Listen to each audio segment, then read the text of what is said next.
Hello बच्चों, स्वागत है आपका मेरे चैनल पेटल्स प्ले 101 पे। आज हम पढ़ने जा रहे हैं अव्यय व उसके प्रकार। मैंने आपसे शब्द व्यवस्था वाली वीडियो में वादा किया था कि मैं अलग से एक वीडियो लेके आऊँगी अव्यय के ऊपर, और मैं आ गई हूँ आज इस वीडियो को लेकर, जिसमें कि हम बहुत ही अच्छी तरह से अव्यय और उसके प्रकारों को समझेंगे। तो चलिए बिना किसी देर के शुरू करते हैं। पहले हम देखते हैं कि अव्यय की परिभाषा क्या कहती है। वे शब्द जिनमें लिंग, वचन, काल, कारक आदि के कारण कोई बदलाव नहीं आता, वे अविकारी या अव्यय शब्द कहलाते हैं। जैसे तेज, की, पर, नित्य, ये सभी। यहाँ पे की बड़ी ई वाली की नहीं होगी, यहाँ पे छोटी ई वाली की होगी। वे शब्द जिनमें लिंग, वचन, काल, कारक आदि के कारण कोई बदलाव नहीं आता या कोई परिवर्तन नहीं होता, वो एक ही रूप में उनका प्रयोग होता है और वो यह हमेशा एक ही रूप में प्रयुक्त होते हैं। हर वाक्य में उनका रूप एक ही रहता है। उन्हें अविकारी या अव्यय शब्द कहते हैं। अव्यय के 4 भेद होते हैं: क्रिया विशेषण, संबंध बोधक, नहीं, यहाँ पे 5 भेद होंगे। यहाँ पे गलत आ गया, यहाँ पे 5 भेद होंगे। यहाँ पे क्रिया विशेषण, संबंध बोधक, समुच्चय बोधक, विस्मयादि बोधक और निपात। तो ये 5 है। कहीं कहीं निपात नहीं लिखा होता है, इस वजह से वहाँ पर 4 भेद दिए होते हैं, पर 5 भेद होते हैं। निपात भी उनमें से एक है। पहले हम देखेंगे कि क्रिया विशेषण क्या होता है। हम पहले क्रिया विशेषण देखते हैं।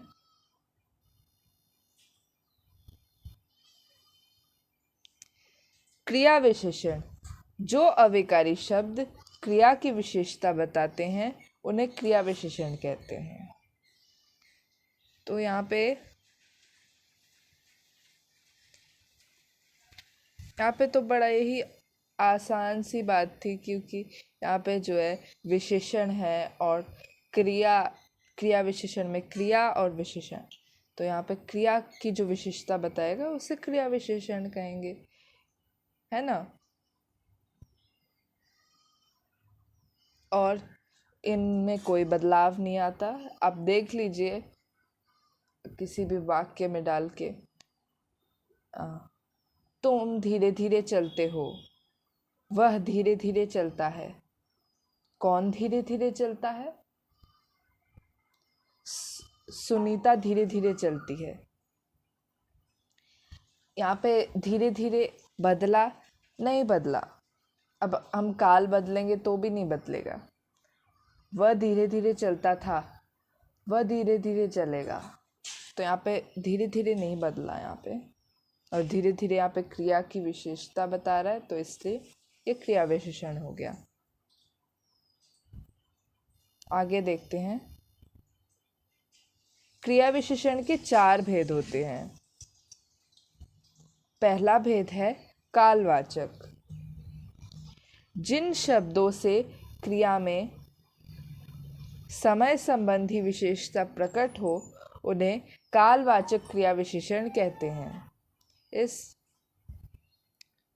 इसे हम अच्छी तरह समझते हैं। समय संबंधी विशेषता यानी क्रिया कब घटी, या क्रिया की अवधि, या मतलब कितने समय तक घटती रही, या फिर कितनी बार घटी, ये सब जिन शब्दों से हमें इन जानकारियों का पता लगता है, ये सब जानकारी हमें मिलती है, उन्हें हम क्या कहेंगे? कालवाचक क्रिया विशेषण। इनमें भी अलग अलग प्रकार के होते हैं, जैसा कि मैंने बताया अभी। सामान्य समयवाचक, अवधिवाचक और बारंबारिकतावाचक। ये प्रकार नहीं है, ये बस अलग अलग कालवाचक क्रिया विशेषण में जो अलग अलग उदाहरण होते हैं उन्हें बस बांट दिया गया है, यहाँ पे प्रकार नहीं है ये। तो सामान्य समयवाचक में मतलब कब ये घट रही है उस बारे में, तो यहाँ पे हो जाएगा आज, कल, अभी, परसों। अवधिवाचक यानी ये कब तक घट रही है, कितने समय तक घट रही है, ये बताने का काम करता है अवधिवाचक।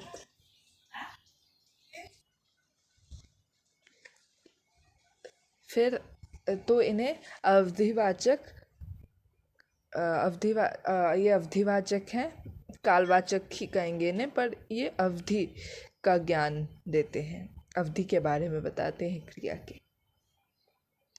बारंबारतावाचक, तो बारंबारता माने कितनी बार घटी क्रिया, जैसे हर बार, कई बार, बहुत बार, प्रतिदिन, प्रतिपल, ये सब। कालवाचक क्रिया विशेषण को पहचानने के लिए कब, कब तक, कितनी बार, इन 3 प्रश्नों का इस्तेमाल किया जा सकता है, ताकि हमें आसानी से पता चल जाए कि कौन सा शब्द कालवाचक क्रिया विशेषण अव्यय है। अब हम दूसरा भेद देखते हैं, स्थानवाचक क्रिया विशेषण। जिन शब्दों से क्रिया में स्थान संबंधी विशेषता प्रकट हो उन्हें स्थानवाचक क्रिया विशेषण कहते हैं, जैसे यहाँ, वहाँ, भीतर, बाहर, इधर, उधर, दाएं, बाएं आदि। तो यहाँ पे जो है स्थान संबंधी यानी कहाँ क्रिया घट रही है उस बारे में जिन शब्दों से हमें पता चलता है कि क्रिया कहाँ घट रही है उन्हें हम स्थानवाचक क्रिया विशेषण कहते हैं, जैसे यहाँ, वहाँ, भीतर, बाहर, इधर, उधर, दाएं, बाएं। ये सब स्थानवाचक क्रिया विशेषण अव्यय हैं। आगे देखते हैं।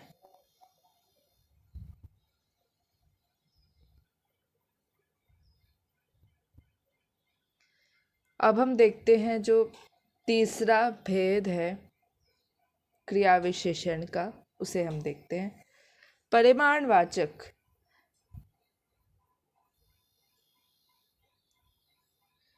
जिन शब्दों से क्रिया के परिमाण क्रिया में परिमाण संबंधी विशेषता प्रकट हो उन्हें परिमाणवाचक क्रिया विशेषण कहते हैं।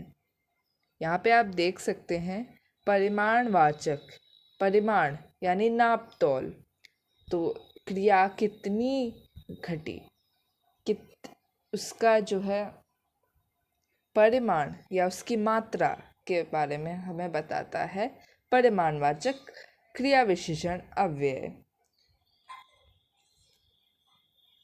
यहाँ आप देख सकते हैं बहुत, अत्यंत, अति, जरा, थोड़ा, ज़्यादा, इतना, उतना, थोड़ा थोड़ा, ये सभी परिमाणवाचक क्रिया विशेषण में आते हैं। तो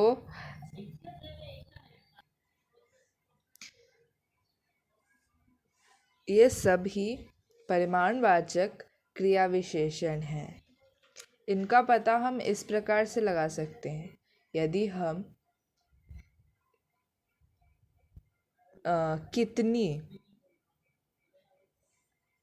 कितनी प्रश्न करते हैं, जब जैसे कि मैंने बहुत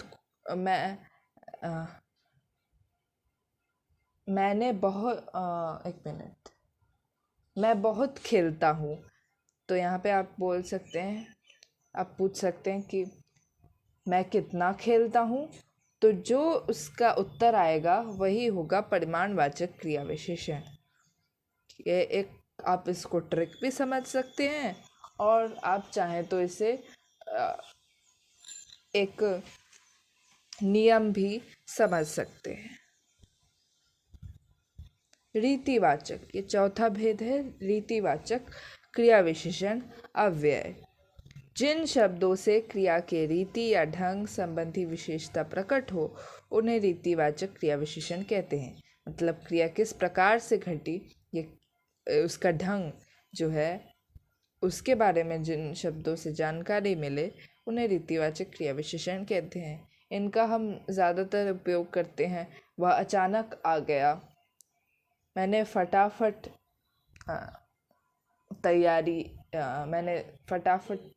तैयारी की, मैं धीरे धीरे आगे बढ़ा। शोर के लिए थोड़ा माफ़ी चाहती हूँ। तो इस प्रकार ऐसे वह तेज़ दौड़ा, तो यहाँ पे दौड़ने की जो क्रिया है उसका ढंग कैसा है, तेज़ दौड़ रहा है वो, तो तेज़ जो है यहाँ पे रीतिवाचक क्रिया विशेषण हो जाएगा।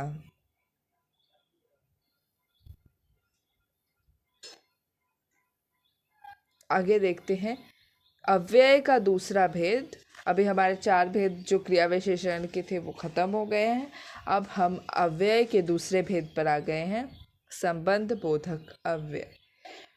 वह शब्द जो संज्ञा सर्वनाम के साथ जुड़कर उनका संबंध वाक्य के 2 शब्दों से जोड़ता है उन्हें संबंध सूचक कहते हैं। यहाँ पे हम देख सकते हैं कि संबंध बोधक अव्यय क्या कर रहा है, वाक्य के 2 शब्दों में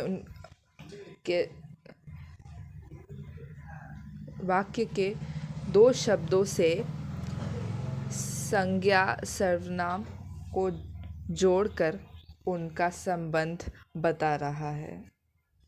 यानी जो है शब्दों के बीच में संबंध बता रहा है। जैसे पर, में, का, ये सब, ने, द्वारा, ये भी कह सकते हैं।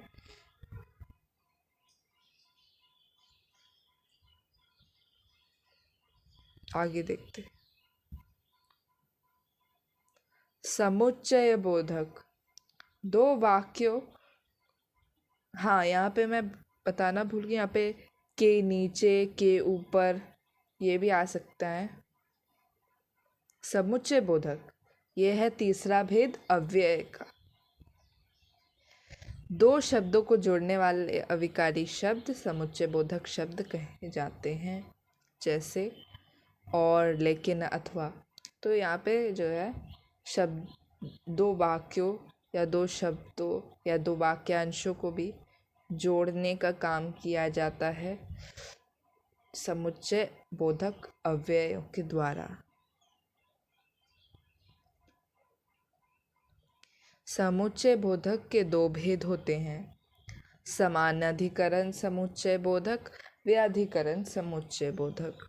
समानाधिकरण समुच्चय बोधक को समझते हैं। जो अव्यय 2 शब्दों, पदों या वाक्यों में संयोजन विभाजन करते हैं उन्हें समानाधिकरण समुच्चय बोधक अव्यय कहते हैं। तो यहाँ पे जो है 2 पदों या वाक्यों, 2 शब्दों, पदों या वाक्यों को जोड़ने का काम किया जा रहा है और दोनों ही ज़रूरी हैं, दोनों ही मुख्य हैं। जैसे और, तथा, एवं, या, अथवा, वरन, किंतु, परंतु, अतः, इसलिए आदि। तो ये सब देखिए संयोजन करते हैं। जैसे वाक्य के ये जो समुच्चय बोधक हैं अव्यय, ये रचना के आधार पर वाक्य भेद से बहुत ही लिंक्ड हैं, जुड़े हुए हैं। आगे चलकर जब मैं वाक्य भेदों पर वीडियो बनाऊंगी तो ये आपके काम आएगा। व्याधिकरण समुच्चय बोधक शब्दों को देखते हैं।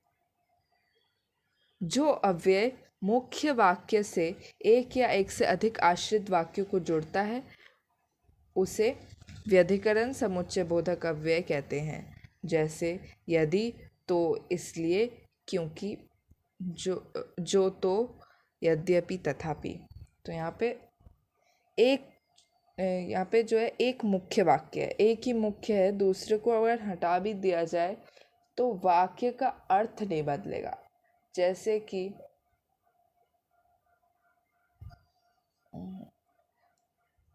मैं आ नहीं सका क्योंकि मैं व्यस्त था। तो यहाँ पे मैं आ नहीं सका मुख्य वाक्य है, क्योंकि यही वो बोलना चाह रहा है कि मैं आ नहीं सका क्योंकि मैं व्यस्त था। यह जो है यह उतना ज़रूरी नहीं है, इसलिए यह आश्रित वाक्य होगा, क्योंकि ये मुख्य वाक्य से जुड़ा है पर ये उतना ज़रूरी नहीं है, ये उस पर आश्रित है। और यहाँ पे जो मुख्य वाक्य है वो है मैं नहीं आ पाया या मैं नहीं आ सका। ये जो है ये मुख्य वाक्य है।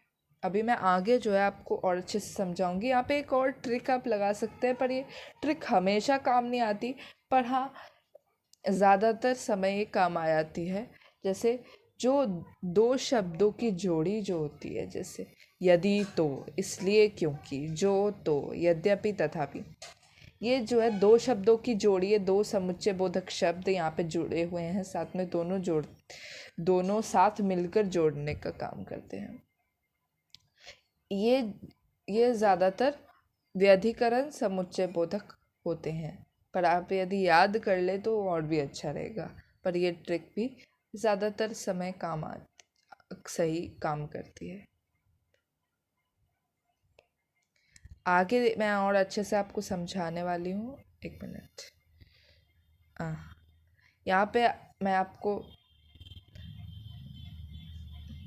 अच्छी तरह समझाऊंगी मुख्य वाक्य और आश्रित वाक्य।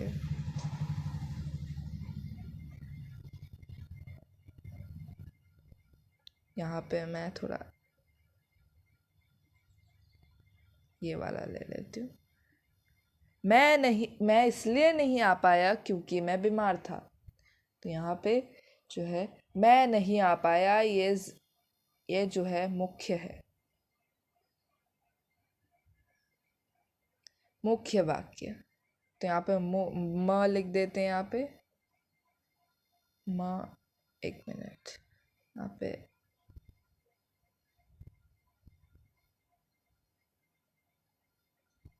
म मुख्य,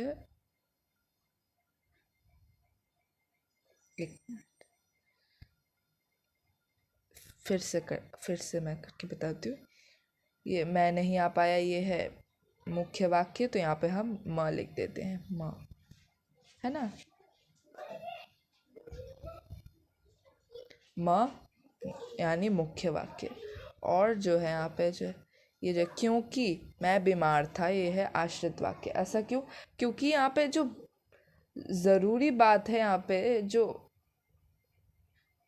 मूल तत्व है बात, जो यहाँ पे वाक्य का जो मूल तत्व है वो है मैं नहीं आ पाया, ये सच्चाई है। और इससे जुड़ा हुआ है क्योंकि मैं बीमार था, और ये जो है एक उस पर आश्रित है, उससे जुड़ा तो हुआ है पर उतना ज़रूरी नहीं है जितना ये है कि मैं नहीं आ पाया, ये जितना ज़रूरी है। इसलिए ये मुख्य वाक्य है और ये आश्रित है। यहाँ पे जो है आप दो देख सकते हैं, मैं इसलिए, यहाँ पे ये नहीं गिना जाएगा, क्योंकि मैं बीमार था मैं क्योंकि गिना जाएगा। ये भी देख लीजिएगा, इसलिए और क्योंकि ये दो जो है व्याधिकरण समुच्चय बोधक हैं। इस प्रकार आप समझ सकते हैं इसे। वाक्य भेदों में और अच्छी तरह आपको समझ आएगा, क्योंकि उसमें और तरह तरह के वाक्य होंगे। जैसे यहाँ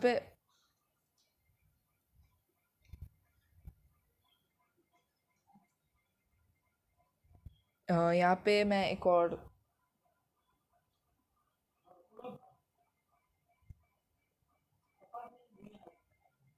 वाक्य लिखूंगी जिससे आपको समझ आएगा कि समान अधिकरण समुच्चय बोधक कैसे होता है।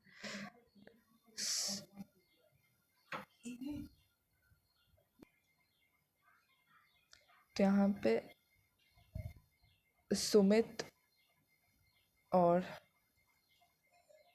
मैं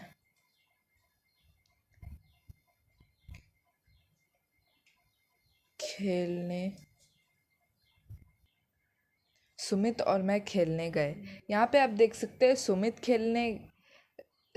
खेलने गया और मैं खेलने गया। यहाँ पे दो वाक्य हैं, यहाँ पे दोनों को शॉर्ट करके लिखा हुआ है सुमित और मैं खेलने गए, पर ये असलियत में जो है सुमित खेलने गया और मैं खेलने गया। ये दो वाक्य जो है यहाँ पे मुख्य वाक्य हैं। सुमित भी मुख्य है यहाँ पे और मैं भी मुख्य है यहाँ पे। एक भी अगर इनमें से हटा दिया जाए तो ये वाक्य बदल जाएगा और इसका मूल तत्व खत्म हो जाएगा, जिसके कारण ये जो है इसे हम समान अधिकरण समुच्चय बोधक के अव्यय कहते हैं। आगे देखते हैं जल्दी से। आपका समय भी बहुत कीमती है, इसलिए मैं जल्दी जल्दी समझाती हूँ। विस्मयादि बोधक पहले देख लेते हैं। यह है तीसरा भेद, नहीं चौथा भेद है ये अव्यय का। जिन शब्दों के प्रयोग से आश्चर्य, प्रसन्नता, दुख प्रकट होता हो उन्हें विस्मयादि बोधक अव्यय कहते हैं।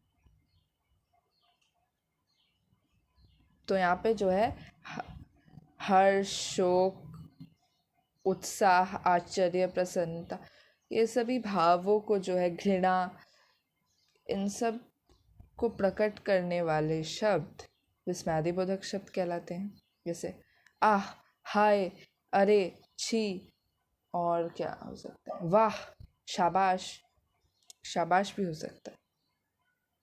यहाँ पे आप देख सकते हैं, जल्दी से आप अपने कॉपी में से लिख सकते हैं। हर्षबोधक अरे, अह, अहा, वाह, वाह वाह इत्यादि। शोकबोधक हाय, हा, उफ, उफ, त्राही त्राही आदि। प्रशंसा बोधक शाबाश, खूब आदि। घृणा या तिरस्कार बोधक राम राम, थू थू, छी छी, धत। आश्चर्य बोधक अरे, है, ए, ओ, ये हो गए। क्रोध बोधक पाजी, अजी, अरे। व्यथा बोधक हाय रे, बाप रे, अरे दादा, उह। विनय बोधक जी, जी हाँ, हजूर साहब। स्वीकार बोधक ठीक, हाँ हाँ, अच्छा, बहुत अच्छा आदि। आगे देखते हैं निपात। निपात का प्रयोग वाक्य में बल देने के लिए होता है। तो वाक्य में जैसे बल देना हो, वाक्य है तुम जाओगे, इस वाक्य में बल देने के लिए हम प्रयोग करते हैं निपात का। तो यहाँ पे हो जाएगा तुम ही जाओगे। तो यहाँ पे ही को अगर हम हटा भी दें तो भी वाक्य में कोई बदलाव नहीं आएगा, वाक्य का अर्थ वही रहेगा जो पहले था, परंतु बल जो है देने के लिए इनका प्रयोग किया जाता है। जैसे ही, भर, भी, मात्र, बस। यहाँ पे मैं गृह कार्य आपको बता देती हूँ। यहाँ पे सारे अव्यय के भेद खत्म हो चुके हैं, हमने उन्हें अच्छी तरह से पढ़ लिया है। अब हम गृह कार्य की ओर बढ़ते हैं। यहाँ पे मैंने 5 प्रश्न दिए हुए हैं। निम्नलिखित वाक्यों में रेखांकित पद कौन से अव्यय हैं? प्रकार भी स्पष्ट करना है आपको। तो अव्यय तो बताना ही है कौन से प्रकार है अव्यय का, और अव्यय के प्रकार के भी यदि कोई स्पेसिफिक होता है, यदि कोई निश्चित प्रकार होता है उसका एक, तो उसे भी आप बता सकते हैं। जैसे क्रिया विशेषण का होता है कालवाचक, स्थानवाचक, वैसे, और समुच्चय बोधक का भी होता है, वैसे बता सकते हैं आप। तो यहाँ पे रमेश बहुत पढ़ता है, यहाँ पे बहुत का आप बताइए। क्या तुम भी खाना खाओगे? तो यहाँ पे भी। यदि तुम तेज़ दौड़ोगे तो दौड़ते तो तुम्हारी बस नहीं छूटती। तो यहाँ पे यदि और तो। हम पेड़ के नीचे हैं, यहाँ पे के नीचे। अरे मेरा बटुआ कहाँ है, अरे यहाँ पे आपको इन सभी के भेद बताने हैं। यहाँ पे रेखांकित लिखा है, मैंने गलती से इन्हें यहाँ पे स्थूल किया है, इन्हें स्थूल पद जो यहाँ पे हैं उन्हें उनके आप भेद बताइएगा। लाजवाब, आपने आज कमाल कर दिया, आपने आज फिर से एक और विषय पढ़ लिया। इसी प्रकार आगे भी पढ़ते रहिए मन लगाकर, ताकि आपको आगे सफलता मिल ही जाए।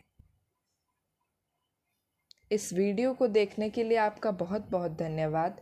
वीडियो को लाइक करिए, अपने दोस्तों के साथ ज़्यादा से ज़्यादा शेयर कीजिए, ताकि उन्हें भी अव्यय के प्रकार और बाकी के हिंदी व्याकरण से संबंधित जानकारी मिलती रहे। चैनल को सब्सक्राइब कर लीजिए और बेल आइकन दबाना मत भूलिए, क्योंकि आपको मेरी वीडियो की नोटिफिकेशन मिलती रहेगी और आप इसी प्रकार अच्छी तरह पढ़ते रहेंगे।